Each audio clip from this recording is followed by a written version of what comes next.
Welcome to my channel limitless Anu. कैसे हैं आप? उम्मीद करती हूँ कि आप सभी अच्छे होंगे। सभी को सविनय जय भीम।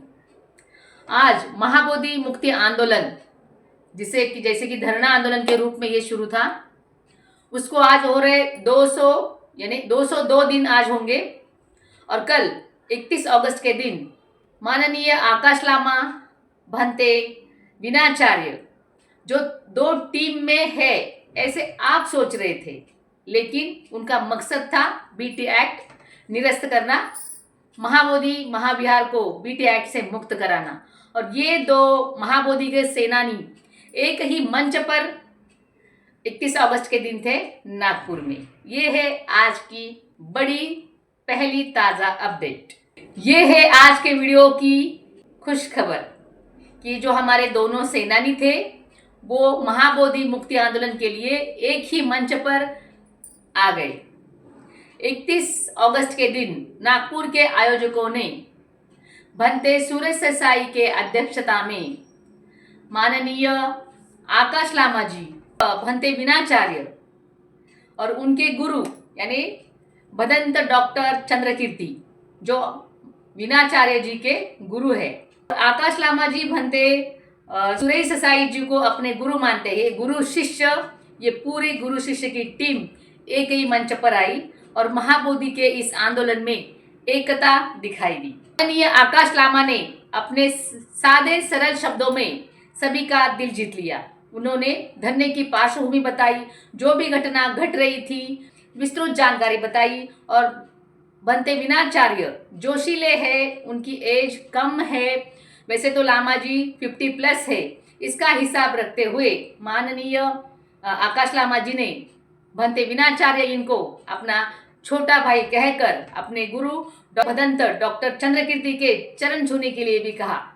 साथ ही उन्होंने ये भी कहा कि भंते विनाचार्य इनका फ्यूचर ब्राइट है, क्योंकि अभी भी उनकी उम्र कमी है और उनको गुरु के स्थान पर मिले हैं डॉक्टर चंद्रकीर्ति भंते। ऐसे कहते हुए अपने उन्होंने गुरुगणों का आदर व्यक्त किया। साथ ही जो आयोजक थे, दोनों सेनानियों को इकट्ठा लाने के लिए इस प्रोग्राम का आयोजन हुआ था, इस समारोह के आयोजकों का भी धन्यवाद माना। और आकाश लामा जी आप आगे बढ़ो, हम तुम्हारे साथ हैं, इस नारे पे उन्होंने कहा केवल आकाश लामा नहीं, हम सब साथ आगे बढ़ेंगे। और उन्होंने ये भी वहां ऐलान किया कि जो भी आपस में मनमुटाव या अलग अलग विचार हो सकते, क्यों नहीं हो सकते, सबके मन में अपने अपने विचार होते, अगर वो विचार अलग अलग है तो एक रूम में बैठकर एकता से वो सुलझाकर आगे की कार्यवाही होनी चाहिए और आपस में मतभेद नहीं होने चाहिए, उन सब लोगों में बॉन्डिंग चाहिए। आंदोलन की लड़ाई हर कोई अपने अपने ढंग से लड़ रहा था, आगे बढ़ रहा था, जन आंदोलन कर रहा था। जैसे कि उसमें उन्होंने नाम बताए, भंते विनाचार्य हो, भंते करुणाशील हो, भंते करुणाकर हो, राजेंद्र पाल गौतम जी हो, सभी लोगों ने अपना मत सामने रखकर सब में यूनिटी एकता होनी चाहिए और आपस में बॉन्डिंग होना चाहिए। और ये बॉन्डिंग लेकर प्रशासन को आज ये सारी टीम मिलकर हम एकता के साथ इस महाबोधि की लड़ाई आगे बढ़ाएंगे और जीते जी इसी जीवन में। उन्होंने यानी उनके शब्दों में कहा, ऑफर तो उनको भी आया था और हवाएं ये भी चल रही है कि कमेटी में 5 लोग होंगे, लेकिन हमारा जो ध्येय है महाबोधि विहार में पूरे बौद्ध चाहिए कमेटी में, हमें कोई लॉलीपॉप नहीं चाहिए, हमें परमानेंट सॉल्यूशन चाहिए। क्योंकि आगे चलकर कोई भंते सुरेश साई हो या विनाचार्य हो या ऐसा आकाश लामा आगे बढ़कर आंदोलन करने की जरूरत ना पड़े, इसलिए परमानेंट सॉल्यूशन के लिए सभी एकता में आए हैं। आंदोलन की जो हालत बन गई थी, जो स्थिति बन गई थी दोनों सेनानियों में या लोगों में, उसको समझाते हुए माननीय आकाश लामा जी ने एक इंग्लिश कहावत कही, error is a human and to forgive is a divine. इसी सोच को आगे लेते हुए लामा जी ने सभी के दिल जीत लिए। देखा जाए तो बहुत आलोचना धरने की हुई थी, लामा जी की बदनामी कराई थी। 5 अगस्त के दिन उच्च न्यायालय में वार्ताहरों से बात करते हुए लामा जी ने बोला था कि मेरे जो अगली पीढ़ी है, जैसे कि मेरे बेटे का जो बेटा है, मेरा जो पोता होगा, ये इतनी आलोचना देख के वो सोचेगा अरे लामा ने क्या किया है, क्या किया है इन्होंने, यहाँ तक लामा जी की सोच गई थी। लेकिन वो खुद को एक हिमालयन बुद्धिस्ट कहते हैं, और जो लोग कमेंट्स में भी कहते हैं कि लामा जी चीवर क्यों लेते हैं, खुद को भंते क्यों बोलते हैं, उनके सर पे बाल क्यों हैं, वो भंते लोगों के साथ क्यों बैठते हैं, या उनकी बीवी साथ में क्यों होती है, जितने भी ये सवाल थे, देखिए एक मानवीय स्वभाव होता है, उसके मस्तिष्क में जो भी आता है वो कह देता है। तो इस पूरी बातों का निरसन लामा जी ने यहाँ किया। उन्होंने बोला कि वो एक हिमालयन बुद्धिस्ट है, वहाँ अलग अलग मोनेस्ट्रियाँ होती है, और वो जिस मोनेस्ट्री से आते हैं उसे उन्होंने बोला नीमा।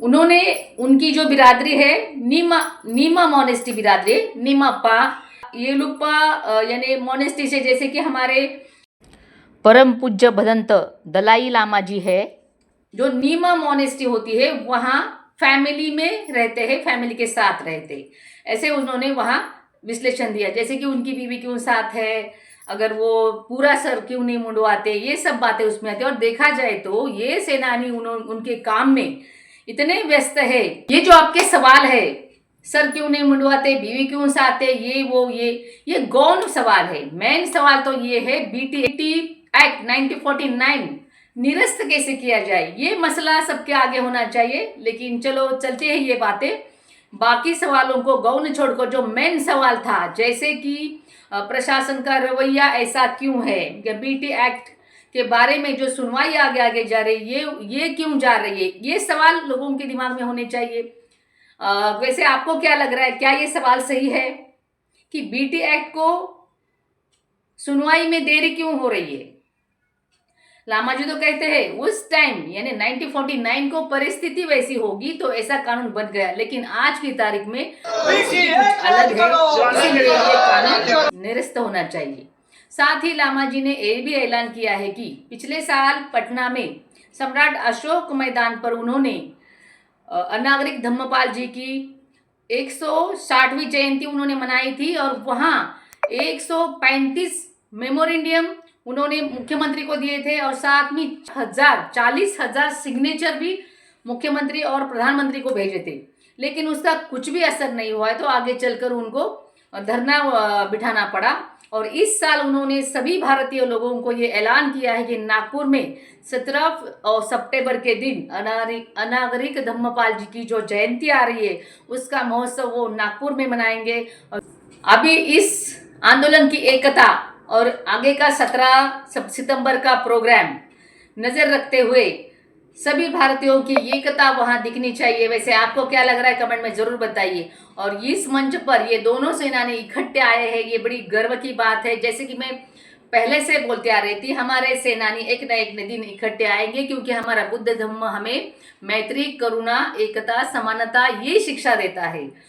एकता में ही ताकत होती है, एकता में जीत होती है। और साथ ही लामा जी ने अपने छोटे भाई विनाचार्य भंते विनाचार्य ने ये भी बोला कि विनाचार्य जी होश भी जरूरी है और जोश भी जरूरी है, साथ में होश भी जरूरी है। और होश और जोश दोनों अगर इकट्ठे आते हैं तो महाबोधि की लड़ाई कुछ इतनी दूर, महाबोधि की जीत इतनी दूर नहीं है। ऐसे ही लग रहा है आपको? तो कमेंट में जरूर बताइए।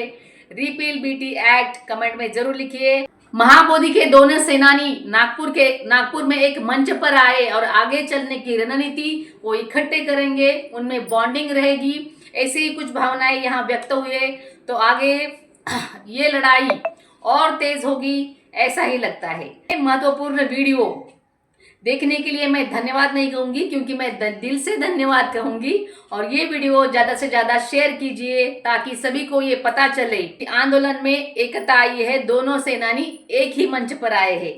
तो मिलते हैं किसी और वीडियो में, तब तक के लिए नमो बुद्धाय, जय भीम, जय भारत, जय संविधान।